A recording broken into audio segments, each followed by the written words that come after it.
You can get all excited about lifting 200 pounds till you get to the gym, and then you need a new excitement. And the new excitement is called discipline, a major step to human progress. Discipline. Now here's the key to discipline. Start with the little disciplines. Get excited over the little disciplines and get right on those, because those will lead to the big ones. Make a list of all the things you can do. Get right on those. Discipline yourself for those. Vote for the results and for the muscle and for the practice. We might add one more word here. Consistent. Consistent. Self-discipline. It takes a consistent effort to truly manage our valuable time. It takes discipline to conquer the nagging voices in our minds. The fear of failure, the fear of success, the fear of poverty, the fear of a broken heart. It takes discipline to admit our errors and recognize our limitations. It takes discipline to change a habit, because habits are formed a little bit each day, every day, every day, every day.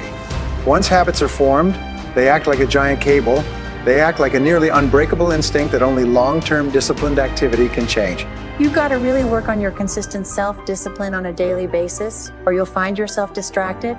Distracted by negative thoughts. It's easier to go to bed late, sleep late, show up late, leave early. It's easier not to read. It's easier not to read. It's easier to turn on the television than to open a book. It's easier to do just enough than to do it all. Waiting is always easier than acting. Imagine what life would be like if we didn't have to make our bed in the morning, or keep our garage clean, or pay our taxes, or show up for work tomorrow. Wouldn't it be fascinating if we didn't have to do these things? Wouldn't it be fascinating? What do you suppose would become of us?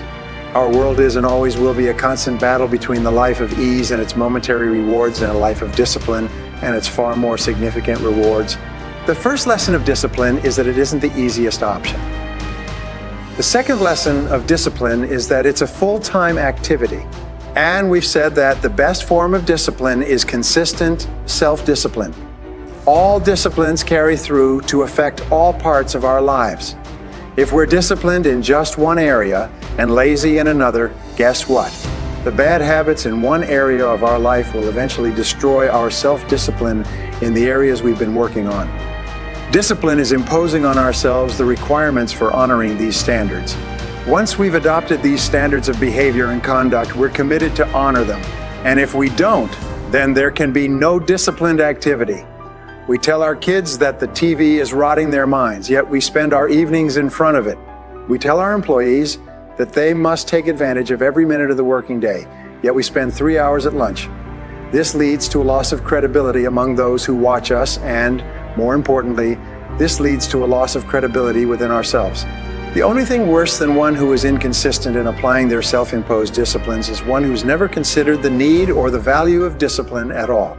Here's the third step to becoming consistently self-disciplined. It's really a philosophy that holds one of life's unique promises. Number 3 simply says, for every disciplined effort, there is a multiple reward. Life is full of laws that both govern and explain behaviors, but this may well be the major law we need to understand. For every disciplined effort, a multiple reward. If you render unique service, your reward will be multiplied. If you're fair and honest and patient with others, your reward will be multiplied. If you give more than you expect to receive, your reward is more than you expect to receive. Your reward is more than you expect. Everything of value requires discipline, as our thoughts require discipline. We must set up our inner boundaries, our codes of conduct, or our thoughts will be confused. And with confused thoughts, we'll end up being confused, hopelessly lost in the maze of life. Perhaps you're on the brink of giving up, or starting over, or starting out, and the only missing ingredient to your incredible success story in the future is a new and self-imposed discipline that will make you stay longer and try harder and work more intensely than you ever thought you possibly could. Don't wait for things to deteriorate so drastically that someone else must impose discipline into your life. When the alarm clock goes off, you get up, you get out of bed, and you go do what you're supposed to do. I don't care how it feels. I don't care if it's easy or hard. It doesn't even matter to me.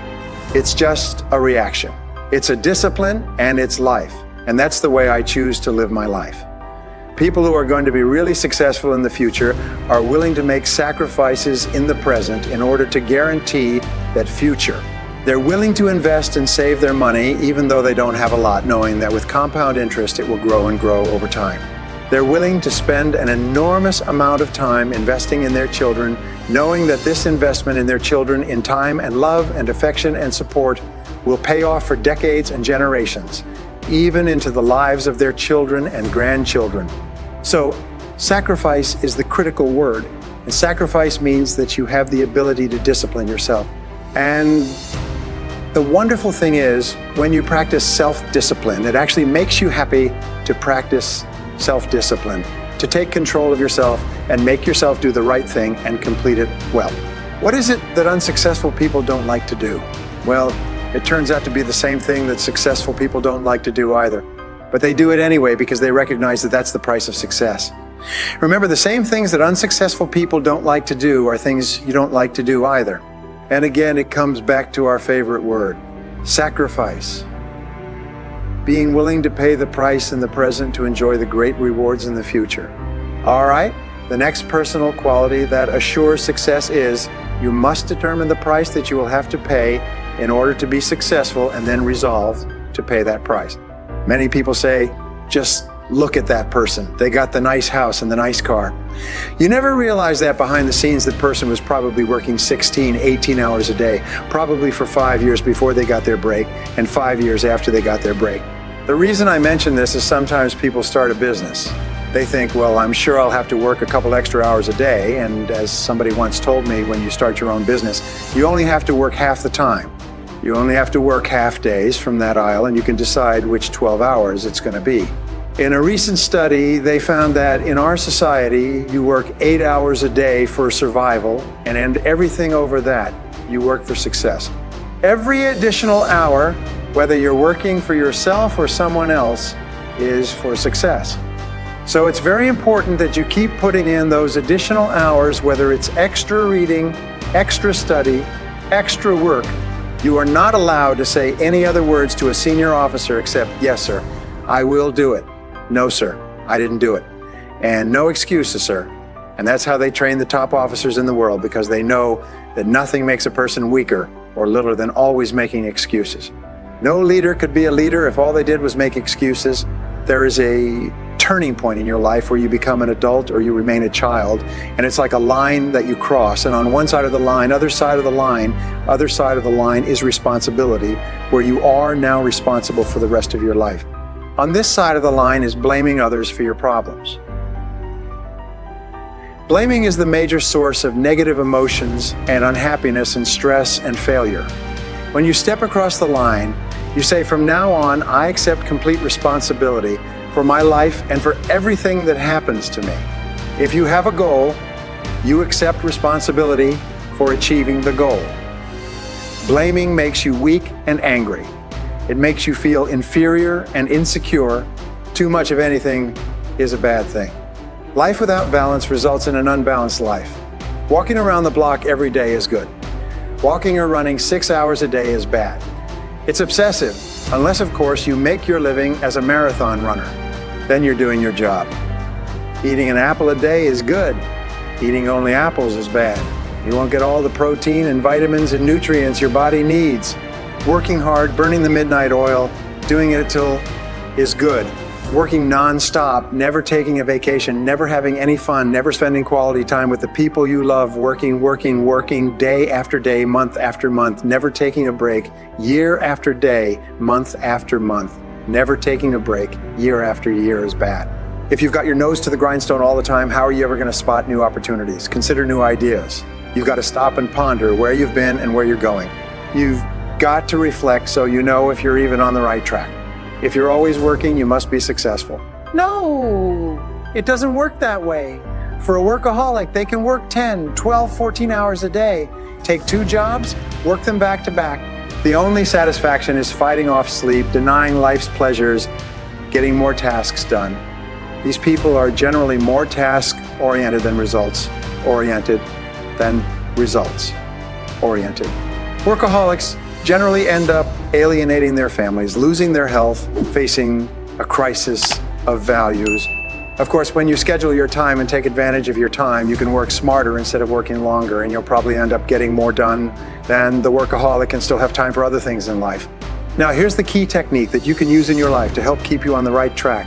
Ambitious people don't see each step toward their goals as a singular step, each discipline as a singular discipline, each project as a singular project, each project as a singular sale, as a singular sale.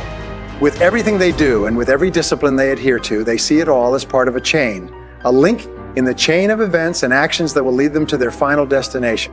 Every action and every discipline in the future is a link. When you can see that every link in the chain will eventually lead you to the things you want most out of life, to the person you want to become, then you won't grow discouraged or fearful or impatient with today. When you can see where you're going through visual chain thinking, even on the toughest days, you'll keep building your ambition by knowing where you're going, not just where you are today.